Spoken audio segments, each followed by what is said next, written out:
Hi guys, welcome to ಬಂಧನ for ever YouTube channel. ಇವತ್ತು ನಾವು ಅಕ್ಕಿ ರೊಟ್ಟಿ ಯಾವ ಥರ ಮಾಡೋದು ನೋಡೋಣ. ಇಲ್ಲಿ ಸಣ್ಣದಾಗಿ ಕೊತ್ತಂಬರಿ ಸೊಪ್ಪು ಕಟ್ ಮಾಡ್ಕೋಬೇಕು. ಕ್ಯಾರೆಟ್ ತುರ್ಕೊಂಡಿದ್ದೀನಿ, ಈರುಳ್ಳಿನೂ ತುರ್ಕೊಂಡಿದ್ದೀನಿ, ಸಣ್ಣದಾಗಿ ಹಸಿಮೆಣ್ಸಿನ್ಕಾಯಿನೂ ಕಟ್ ಮಾಡ್ಕೊಂಡಿದ್ದೀನಿ. ಈ ಥರ ಎಲ್ಲ ಮಾಡ್ಕೊಂಡು ನೀಟಾಗಿ ಮಿಕ್ಸ್ ಮಾಡೋಕ್ಕೆ ಸರಿ ಇರುತ್ತೆ. ಇದೇ ಗ್ಲಾಸಲ್ಲಿ 2 ಗ್ಲಾಸ್ ಅಕ್ಕಿ ಹಿಟ್ಟು ತೊಗೋಬೇಕು. ಈ ಗ್ಲಾಸ್ 1 ಗ್ಲಾಸ್ ನೀರು ಹಾಕ್ಕೋಬೇಕು. ಉಗುರು ಬೆಚ್ಚಗೆ ಕಾಯಿಸ್ಕೋಬೇಕಷ್ಟೆ.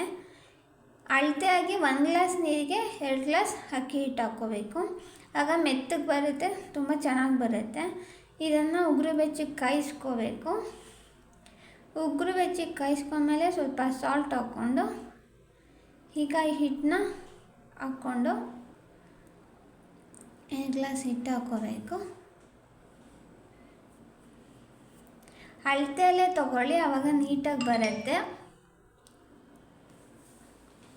ಈಗ ನಾವು ಕಟ್ ಮಾಡಿ ಇಟ್ಕೊಂಡಿರೋ ಕ್ಯಾರೆಟ್, ಈರುಳ್ಳಿ, ಕೊತ್ತಂಬರಿ ಸೊಪ್ಪು, ಹಸಿಮೆಣ್ಸಿನ್ಕಾಯಿನ ಚೆನ್ನಾಗಿ ಮಿಕ್ಸ್ ಮಾಡ್ಕೊಂಡು ಕಲಿಸ್ಕೋಬೇಕು. ನೀವು ಬೇಕಂದರೆ ಸ್ವಲ್ಪ ಈಗ ಎಣ್ಣೆನೂ ಹಾಕ್ಕೋಬೋದು, ಇಲ್ಲಾಂದರೆ ಏನು ಬೇಡ. ನಾವು ರೊಟ್ಟಿ ಸುಡುವಾಗ ಎಣ್ಣೆ ಜಾಸ್ತಿ ಹಾಕ್ಕೊಂಡ್ರು ಸಾಕು. ನೀವು ಇಲ್ಲಿ ಈರುಳ್ಳಿನ ತುರ್ಕೊಳ್ಳೋಕ್ಕಾದ್ರೂ ತುರ್ಕೊಳ್ಳಿ, ಇಲ್ಲಾಂದರೆ ಸಣ್ಣದಾಗಿ ಕಟ್ ಮಾಡ್ಕೊಳ್ಳೋಕ್ಕಾದ್ರೂ ಕಟ್ ಮಾಡ್ಕೋಬೋದು. ಆವಾಗ ನಿಮಗೆ ತಿನ್ನುವಾಗ ಬಾಯಿಗೆ ಸಿಗ್ತಾ ಇರುತ್ತೆ, ಚೆನ್ನಾಗಿರುತ್ತೆ. ನೀಟಾಗಿ ಕಲಿಸ್ಕೊಬೇಕು. ಎಕ್ಸ್ಟ್ರಾ ನೀರೆಲ್ಲ ಆ್ಯಡ್ ಮಾಡ್ಕೋಬೇಡಿ. ಹಾಕಿರೋಷ್ಟು ನೀರಲ್ಲೇ ಚೆನ್ನಾಗಿ ನೀಟಾಗಿ ಮಿಕ್ಸ್ ಮಾಡ್ಕೊಳ್ಳಿ.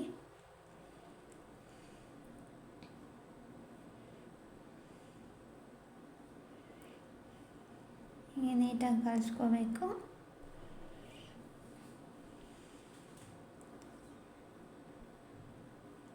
ಹಿಂಗೆ ನೀಟಾಗಿ ಕಲಿಸ್ಕೊಂಡು ಹಿಂಗಾಗತ್ತೆ, ಮೆತ್ತಗಿರುತ್ತೆ. ಇವಾಗ ಇಷ್ಟ ಅದಕ್ಕೆ ಕಲಿಸ್ಕೊಂಡ್ರೆ ಸಾಕು. ಈಗ ಒಂದು 5-10 ನಿಮಿಷ ಬಿಡಬೇಕು. ಕಲಿಸ್ಕೊಂಡ್ಮೇಲೆ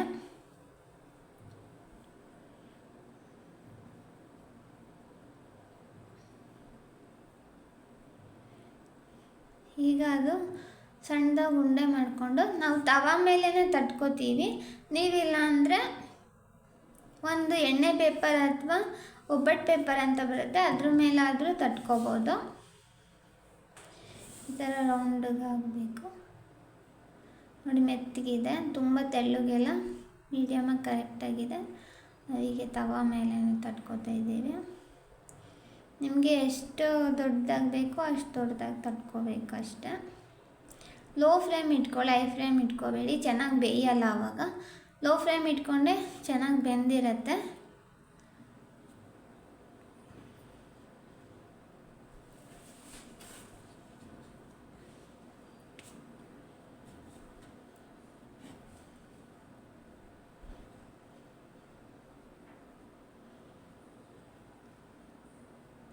ಈಗ ಎಣ್ಣೆ ಹಾಕ್ಕೊಂಡು 1 ಸ್ಪೂನ್ ಎಣ್ಣೆ ಹಾಕ್ಕೋಬೇಕು.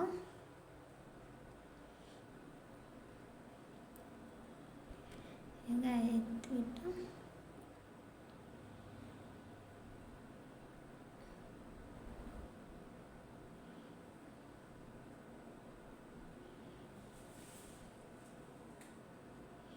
ಈ ಬ್ಯಾಕ್ ಸೈಡ್ ಕೂಡ ಎಣ್ಣೆ ಹಾಕ್ಕೋಬೇಕು.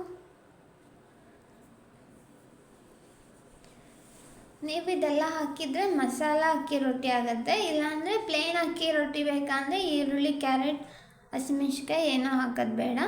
ಇದೇ ಥರ